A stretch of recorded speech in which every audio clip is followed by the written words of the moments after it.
മറ്റൊരു പ്രധാനപ്പെട്ട വാർത്തയിലേക്ക് പോവുകയാണ്. നടിയെ ആക്രമിച്ച കേസിന്റെ വിധിയെക്കുറിച്ച് ഊമക്കൊത്ത് പ്രചരിച്ച സംഭവത്തിൽ സംസ്ഥാന പോലീസ് മേധാവിക്ക് പരാതി.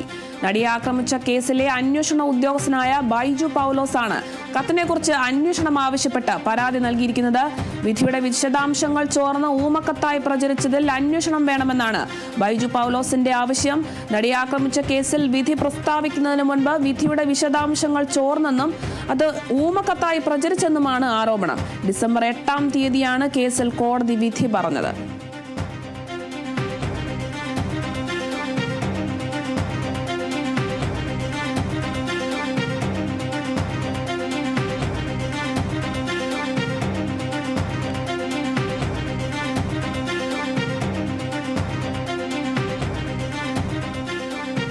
നടിയെ ആക്രമിച്ച കേസിന്റെ വിധിയെക്കുറിച്ച് ഊമക്കത്ത് പ്രചരിച്ച സംഭവത്തിൽ സംസ്ഥാന പോലീസ് മേധാവിക്ക് പരാതി. നടിയെ ആക്രമിച്ച കേസിലെ അന്വേഷണ ഉദ്യോഗസ്ഥനായ ബൈജു പൗലോസാണ് കത്തിനെക്കുറിച്ച് അന്വേഷണം ആവശ്യപ്പെട്ട് പരാതി നൽകിയിരിക്കുന്നത്.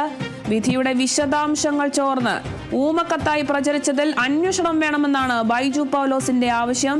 നടിയെ ആക്രമിച്ച കേസിൽ വിധി പ്രസ്താവിക്കുന്നതിന് മുൻപ് വിധിയുടെ വിശദാംശങ്ങൾ ചോർന്നെന്നും അത് ഊമക്കത്തായി പ്രചരിച്ചെന്നുമാണ് ആരോപണം. ഡിസംബർ 8-ാം തീയതിയാണ് കേസിൽ കോടതി വിധി പറഞ്ഞത്.